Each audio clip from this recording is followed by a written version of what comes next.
Body language को समझने की व्यवस्था में स्वयं को स्थापित करो। तम्हा विनय में से जा शीलम पड़ी लबिज वो बुद्ध पुत्र निया गटे न निकसी जय को नहीं। और बुद्ध का पुत्र बनना, विनय हो गया इसका मतलब समझदार का बेटा हो गया। बुद्ध यानी सयाने, और सयाने का जो बेटा हो गया वो लक्ष्यार्थी बन जाता है, वो मोक्षार्थी बन जाता है। और फिर सीलम पड़ी लबी जो वो उसी की गवेषणा करते, तम्हा विनय में से जहां सीलम पड़ी लबी जो उसी विनय की गवेषणा करता है जिसके कारण से शील की प्राप्ति हो जाए, परम सुगंध की प्राप्ति हो जाए, और फिर उसको कहीं से निष्कासन झेलना नहीं पड़ता है। कैसे सुनना चाहिए? निसंते सिया अमोरे बुद्धानम अंति ऐसया अठ जुत्तानी सीखे जा निरठानी वो वज्जे।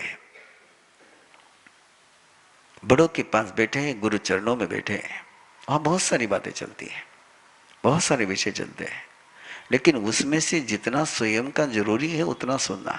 जो आपने काम का नहीं है, निरठा नहीं, उसको छोड़ देना। और कैसे सुनना? निसंते सिया मोहरी, शांत, बिना बकबक करे, बिना बकवास करे। सयानों के पास बैठना हो और सयानों से सीखना हो तो सबसे पहले मुंह पर ताला लगाना चाहिए। वाणी को ग्रहण करना हो तो मुंह को बंद करना चाहिए, तभी परमात्मा के वाणी को ग्रहण कर पाएंगे। अनुशासिवनों को पेजा खंतिम सेवेज पंडिय। विनय के मार्ग पर चलने वाले को अनुशासन हो जाए। और अनुशासन किसको कहते हैं? उसकी भाषा, उसके डेफिनेशन आगे आ रही है। अनुशासन मोवयम दुक्कड़ संयचोयनम। अनुशासन कहते जिसे उपाय मिले और दुष्कृत्य से बचने के लिए जो किया जाए,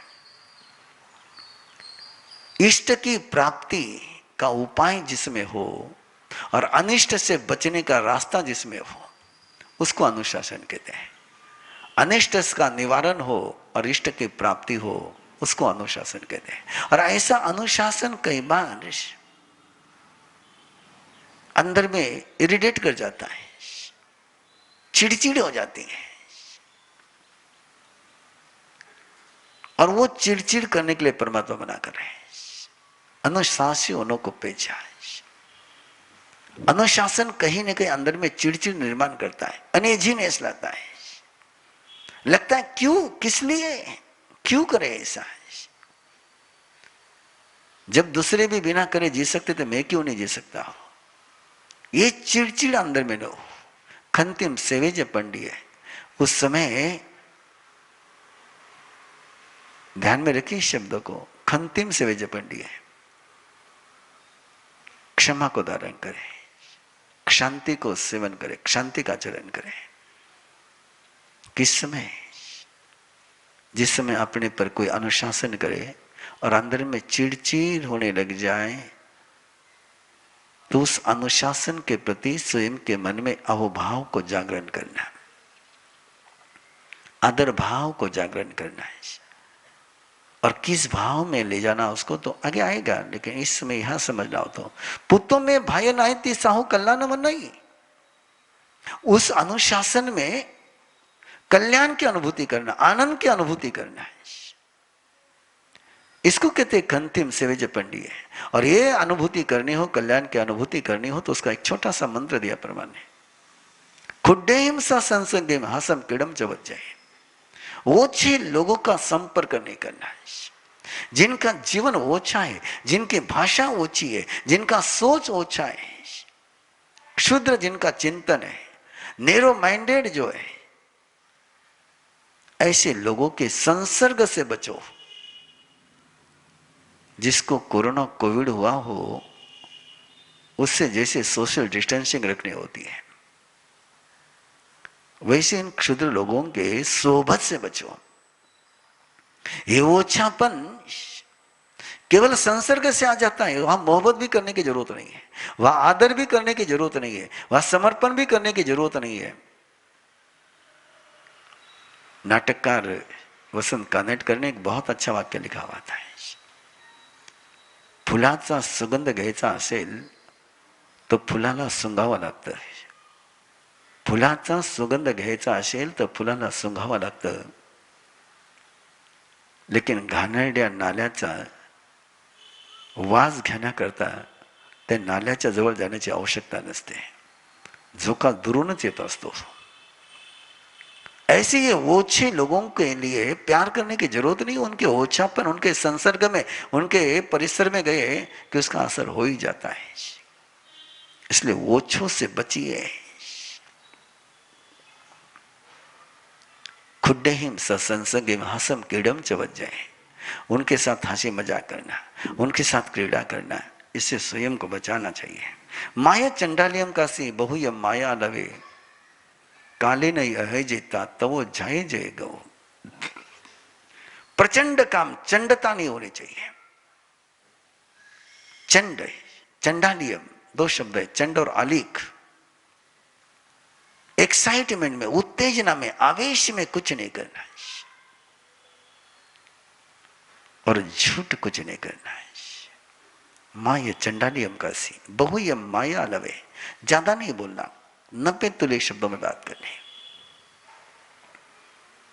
जैसा पैसा फालतू का कहीं नहीं देते हो, जैसे डायमंड आप इधर उधर नहीं देते हो, वैसे अपने शब्द रत्न के समान समझ करके उनका उपयोग करना चाहिए। जितना जरूरी है उतना ही बोलना चाहिए, गैर जरूरी नहीं बोलना चाहिए। बहुयम माया लवे, काले नहीं आही जितना, समय पर पढ़ाई कर करके, अध्ययन कर करके फिर ध्यान में जाना चाहिए। बिना अध्ययन करे ध्यान में जाओगे तो ध्यान नहीं हो पाएगा।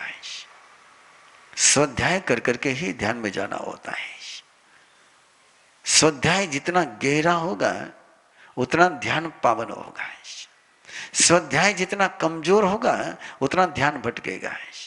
इसलिए परमात्मा ने स्वाध्याय को बहुत प्राधान्य दिया है। कड़म कड़ेती आहाच चंडालियम कट्टू न निन्ने विजय कयावे, कड़म कड़ेती भासे जा अकड़म नो कड़ेती। कभी अपने से कोई गलती हो गई, उसको छिपाना मत। जैसे जख्म को छिपाना नहीं, बीमारी को छिपाना नहीं, वैसे जीवन में कोई गलती हो जाए तो जीवन की बीमारी है, उसको छिपाना नहीं। बीमारी कभी छिपाने से ठीक नहीं होती है। नन्हे विजय कया भी, उसको कभी छिपाना नहीं है। कड़म कड़ेती भासे जा नो कड़म कड़ेती है, ये छोटा सा वाक्य है। जो किया वो किया है, जो नहीं किया उसको किया नहीं कहना है। जो मैंने किया है किया है, जो मैंने नहीं किया है तो मैंने नहीं किया है। नहीं करने का श्रेय नहीं लेना और जो किया है उसकी जिम्मेदारी नहीं टालनी। अपने कर्तृत्व के रिस्पॉन्सिबिलिटी से इनकार नहीं करना है और जो नहीं किया उसके श्रेय की तरफ कदम नहीं बढ़ाना है। मां गले से व कसम वयनम में चे पुनः पुनः, एक गलित अश्व होता है जो बार बार हंटर खा करके ही चलता है। परमात्मा कहते हैं कि उस गलित अश्व जैसे बन करके बार बार हंटर खाने की तैयारी मत रखो। अगली गाथा महत्वपूर्ण गाथा, उस गाथा की आराधना कर करके आज यही पर रुकेंगे। अना सवा थुलवैया कुशीला है, मेरी बहुत प्रियतम गाथा है, बहुत गहरी गाथा है। अनासवा, पहला शब्द है अनासवा है, जिसमें आश्रव नहीं होता है। किसका आश्रव नहीं होता है? जिसमें कृपा का आश्रव नहीं होता है, जिसको बड़े का वात्सल्य ग्रहण करने का सामर्थ्य नहीं होता है, जो प्यार को महसूस नहीं कर पाता है। एक आश्रय होता है पाप का, एक आश्रय होता है गुस्से का, एक आश्रय होता है अहंकार का। उस अर्थ में यह अनासव नहीं है। यह अनासव है गुरु के अर्थ में, यह अनासव है मां के अर्थ में, यह अनासव है बुजुर्ग के अर्थ में। जो बड़ों के प्यार को महसूस नहीं कर पाता, जिसके अंदर में पहुंचता नहीं है। और क्यों नहीं पहुंचता है कि अंदर में वो अहंकार का दरवाजा लगा हुआ है। और जब भी अपने अंदर में अहंकार का दरवाजा होता है, कृपा का एहसास नहीं होता है। अनासव, फिर ऐसे व्यक्ति थुलवया कुशीला, वे बड़ी बड़े स्थूल बातों को पकड़ते हैं, मोटी मोटी बातों को पकड़ते हैं, रहस्य को छोड़ देते हैं, इंगित को छोड़ देते हैं, देखा देखी करने जाते हैं। कहानी बड़ी प्यारी है। एक सेठ ने एक नौकर को रखा है और सेठ घोड़े पर बैठ करके जा रहा था, सामान लगा हुआ था और वो सेवक पीछे चल रहा था। और सेठ ने उसको कहा था, जरा ध्यान रखना, कुछ गिरे तो देखते जाना। और सामान गिरता गया, वो देखता गया। ठिकाने पर पहुंचने के बाद उसको मालिक ने देखा कि यार मालिक सामान कुछ गिरा है। उसको पूछा, अरे कुछ गिरा तूने देखा? बोले देखा ना मैंने। बोले तूने उठाया क्यों नहीं? बोले आपने देखने के लिए कहा था, मैं देखता रह गया। इसको कहते थुलवाया, कि आपने मुझे केवल देखने के लिए कहा था, मैं देखता रह गया। आपने मुझे उठाने के लिए कहा नहीं, इसलिए मैंने उठाया नहीं। तो मालिक ने देखा कि इसको डिटेल में बताना पड़ता है। बोले यहां से आगे जो भी गिरे उसको उठाना, जो भी गिरे उसको उठाना। और अगली यात्रा शुरू हो गई। और अगली यात्रा शुरू हो गई तो मालिक ने सारा सामान व्यवस्थित बांध लिया, लेकिन चलते चलते घोड़े ने लीन कर दी। उसने उठा ली और उठा करके जैसे ठिकाने पर पहुंचे, पहुंचते ही मालिक को कहा लीजिए। बोले क्या? और मालिक ने देखा, बोले लींडे घोड़े की। बोले क्या लाया उठा करके? बोले आपने कहा था ना जो गिरे वो उठा के ले आना है। इसको कहते थुलवया। और ऐसे लोग जब मिल जाते हैं तो मेवुम पिचंडम पकरेन तिसिसा, ऐसी बहू आ जाए, ऐसा बेटा आ जाए, ऐसा शिष्य आ जाए, तो गुरु के, माँ बाप के, सास ससुर के प्रेम को नफरत में बदल देते हैं। उनकी कोमलता को वो कटुता में बदल देते हैं, फूल को कांटों में बदल देते हैं। और दूसरा एक तरीका है, चित्तानया लघु दखो अवेया पसायते हुदुरासयं भी। और दूसरा एक कैरेक्टर है, बड़ा गजब का कैरेक्टर है, बड़ा सुंदर कैरेक्टर है। पहली गाथा, पहली चरण में कहा है कि जो मां बाप को भी बिगाड़ कर रख देता है, जो गुरु को भी बिगाड़ करके रख देता है। और दूसरे पंक्ति में कहा, एक ऐसा भी शिष्य है, एक ऐसा भी बेटा है, एक ऐसी भी बहू है जो मां बाप को, गुरु को सुधार करके रख देती है। गुरु को भी सुधार कर रख दे, जो गुरु का भी शिल्पकार बन जाए, जो मां बाप के भाग्य का शिल्पकार बन जाए। और सच में ये सारी आराधना, इस पहले आराधना का यदि कोई आज पहले अध्याय की आराधना का कोई सबसे गहरा मंत्र होगा तो जीवन ऐसा बने, ऐसा बने, ऐसा बने कि मेरे कारण से कभी भी मेरे वरिष्ठ को गुस्सा न करना पड़े, उनके फूल कांटे न बन जाए। मेरा जीवन ऐसा बने कि उनके जीवन के कांटों को भी मैं फूलों में बदल करके रख दूं। और उसके लिए केवल 3 शब्द दिए गए, चित्तानुया लघु दखो वेया।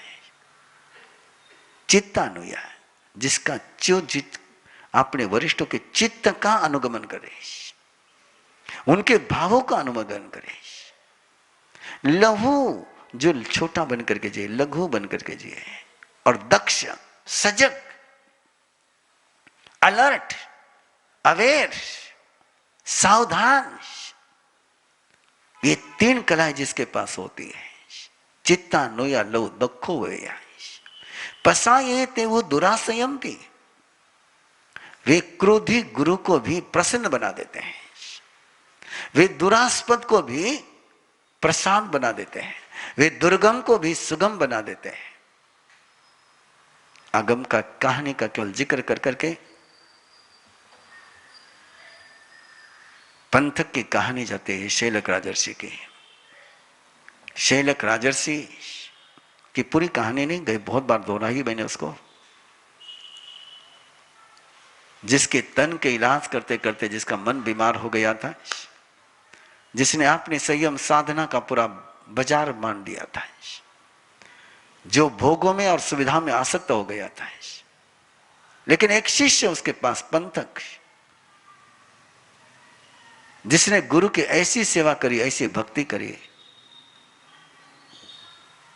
कि गुरु जिस समय गुस्सा करते चौमा पक्षी प्रतिगमन के समय में केवल क्षमासनों किया, केवल वंदना करी, गुरु सोए हुए हैं और वंदना करने के कारण जिसकी नींद टूटी है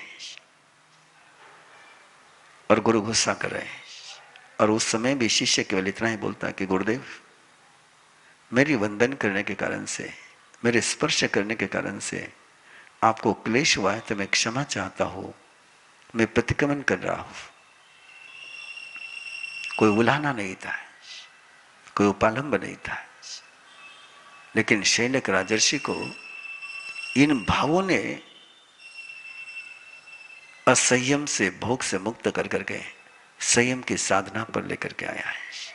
इसको कहते हैं चित्तानुया लहु दुखो ववेया पसाये ते वो दुरासयम्पि। हम ऐसे बने इन्हीं मंगल भाव के साथ। जम किंची मिच्छाए मन दुकड़ाए वही दुकड़ाए काय दुकड़ाए कोहाए मानाए मायाए लोहाए सब कल्याए सो मिच्छोराए सब धुमाइक बनाए जो मैं देवशा यारो को तस कमासनो पड़ी कमामी निंदा में गरिया में अपानम ओ सुरामी।